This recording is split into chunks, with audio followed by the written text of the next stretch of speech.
Assalamualaikum warahmatullahi wabarakatuh. Alhamdulillah wahdah, wassalatu wassalamu ala rasulillah. Allahumma salli ala nabil hashimi Muhammadin wa ala alihi wasallim taslima.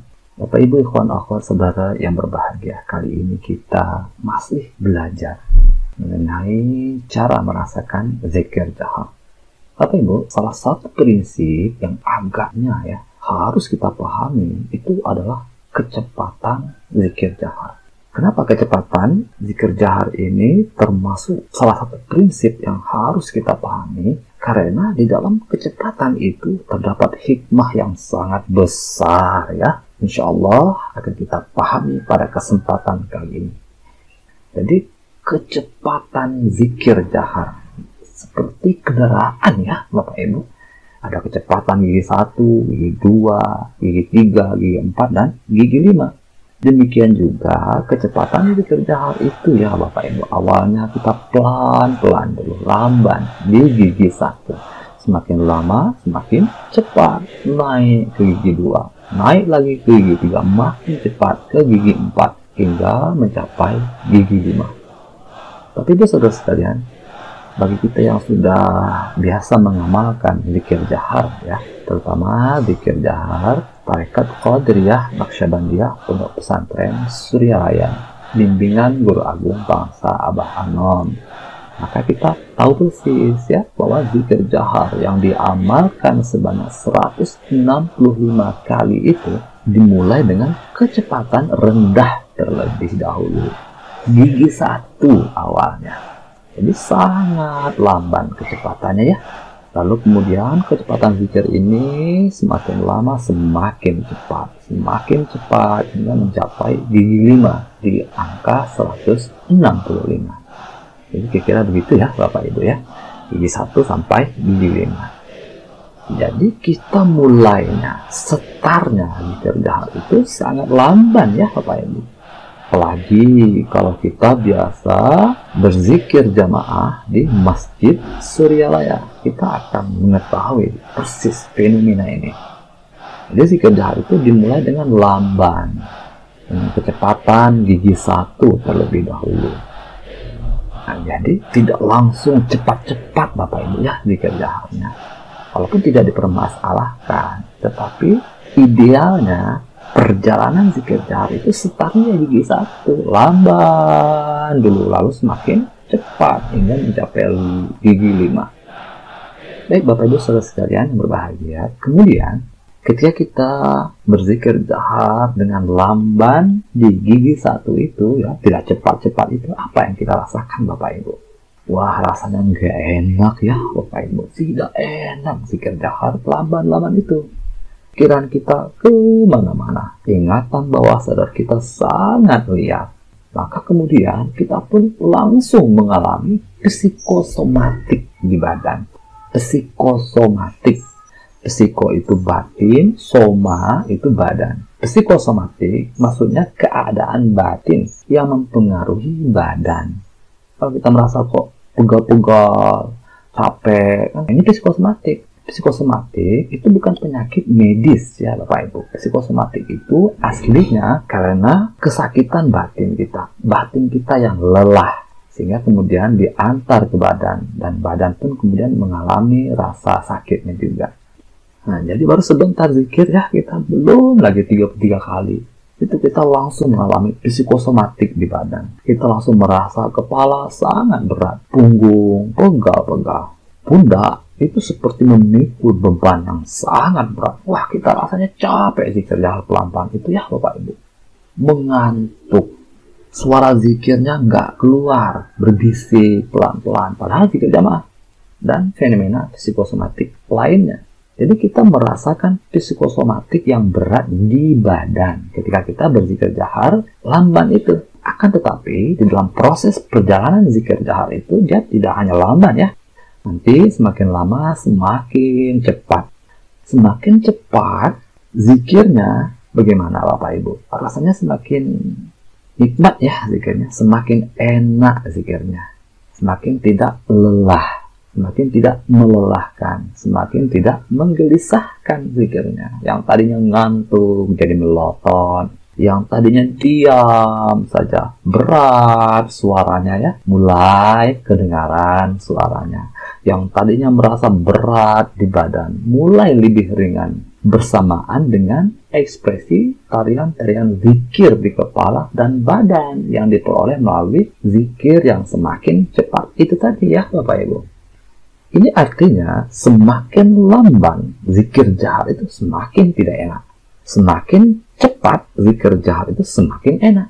Semakin lamban zikir jahar semakin gelisah batin kita. Semakin cepat zikir jaharnya semakin bahagia batin kita. Kira-kira mindset kita seperti itu ya Bapak Ibu selama ini ya. Kan terkadang kita ngegrundel dalam hati kita ya Bapak Ibu ya.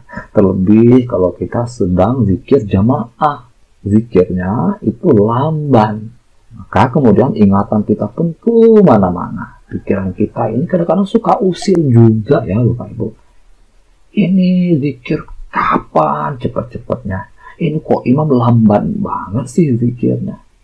Pikiran kita kemana-mana. Kita pengennya cepat-cepat zikirnya. Kenapa demikian? Karena kita merasa zikir lamban atau zikir dengan kecepatan gigi 1 itu sangat tidak enak di badan. Sangat menggelisahkan pikiran. Sangat berat di badan. Karena berat, lalu terkadang badan kita ini nggak kuat, lalu menunduk, merunduk, mengantuk, lalu lama-lama ketiduran, mendengkur. Nah, ini lebih parah lagi ya Bapak Ibu sekalian. Kesadarannya benar-benar lenyap. Padahal tujuan zikir itu adalah untuk kesadaran setiap saat. Kita belajar untuk menguatkan kesadaran. Nah, mengenai tujuan zikir ini, silahkan Bapak Ibu tonton di video saya sebelumnya ya. Saya sudah jelaskan apa sih yang dimaksud dengan tujuan zikir. Ada dua ya. Ada untuk ghaflah, ada untuk kesadaran setiap saat. Bapak Ibu sekalian, kemudian kenapa kita ketika berzikir jahar dengan kecepatan lamban di gigi 1 itu, ingatan kita atau pikiran kita begitu mudah kemana-mana, begitu mudah untuk lihat, yang akibatnya berpengaruh kepada badan kita. Sehingga kita pun merasa zikir itu sangat melelahkan, sangat menggelisahkan. Kita merasa zikir dengan kecepatan rendah itu sangat tidak enak. Kenapa demikian?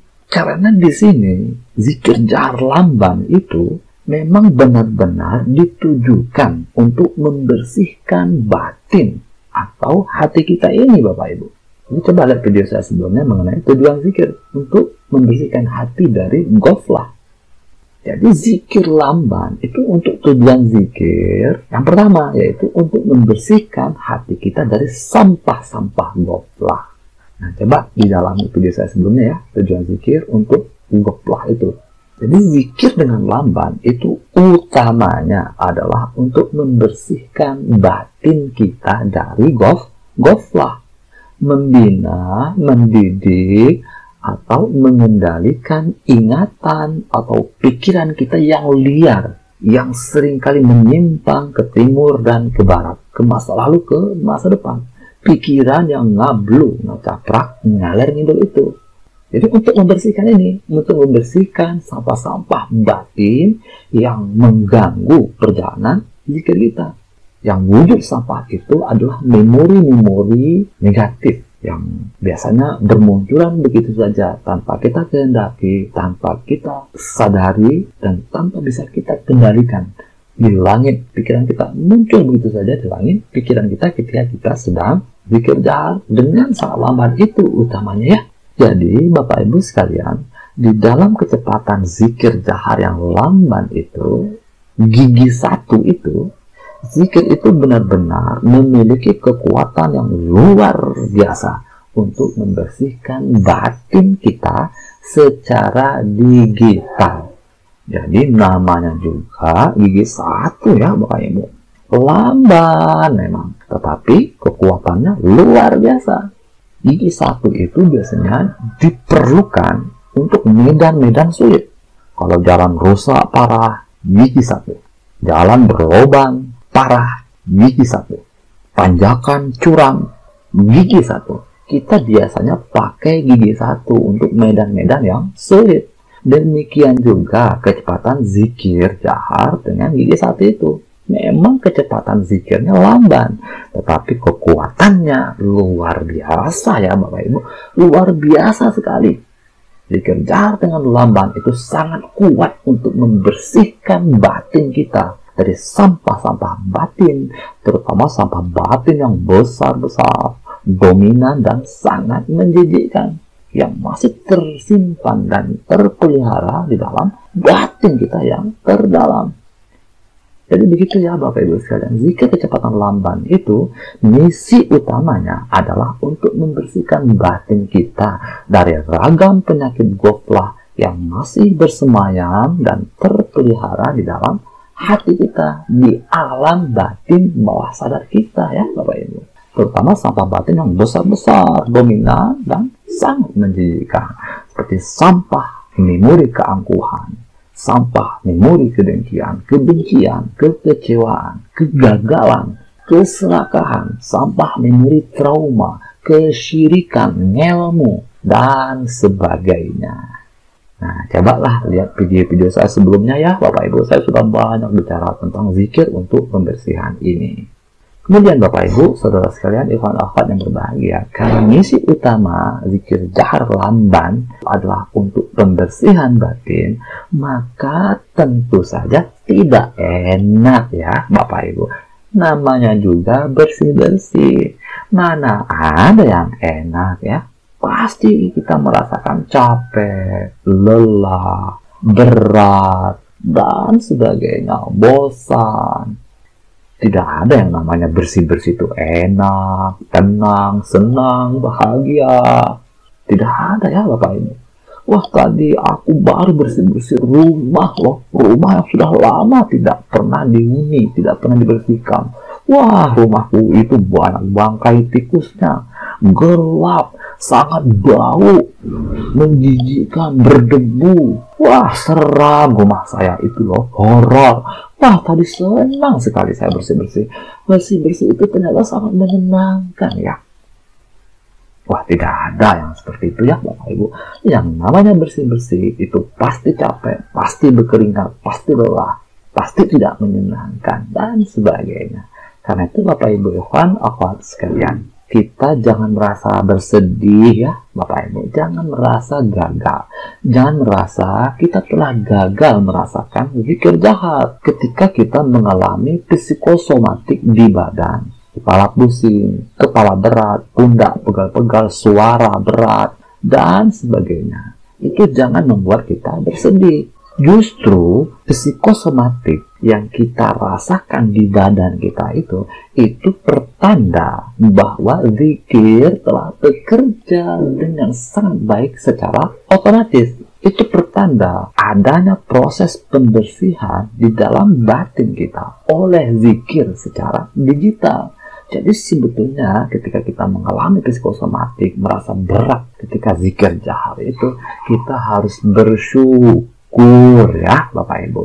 Kita harus bersyukur. Kenapa kita harus bersyukur ketika kita mengalami psikosomatik itu?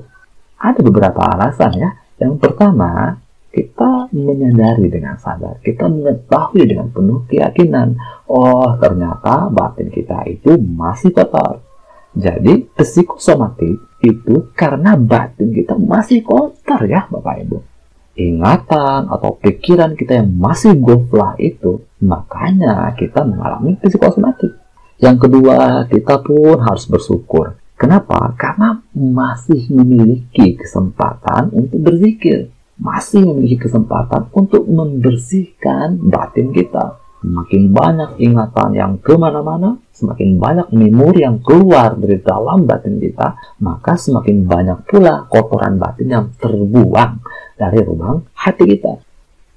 Kemudian yang ketiga, kita pun harus bersyukur. Kenapa? Karena kalau badan lelah, kita merasa capek dan merasakan psikosomatik lainnya, itu pertanda bahwa zikir masih bekerja dengan sangat baik pada batin kita. Jadi kita harus bersyukur ya Bapak Ibu, karena zikir yang kita amalkan itu masih bekerja dengan sangat baik pada batin kita. Jadi kalau kita tidak mengalami psikosomatik, jangan-jangan zikirnya tidak bekerja dengan baik. Nah, itu ya Bapak Ibu sekalian. Oleh karena itu, Bapak Ibu Saudara sekalian, sekarang bagaimana mindset kita mengenai zikir jahar dengan kecepatan lamban itu? Menurut Bapak Ibu, bagus tidak zikir dengan kecepatan lamban itu? Wah, sangat bagus ya Bapak Ibu, sangat bagus sekali. Semakin sering kita berzikir jamaah dengan kecepatan lamban di gigi satu itu, maka akan semakin banyak pula sampah batin yang akan terbuang dari ruang hati kita, terutama sampah-sampah batin yang besar-besar, dominan, dan sangat menjijikkan itu.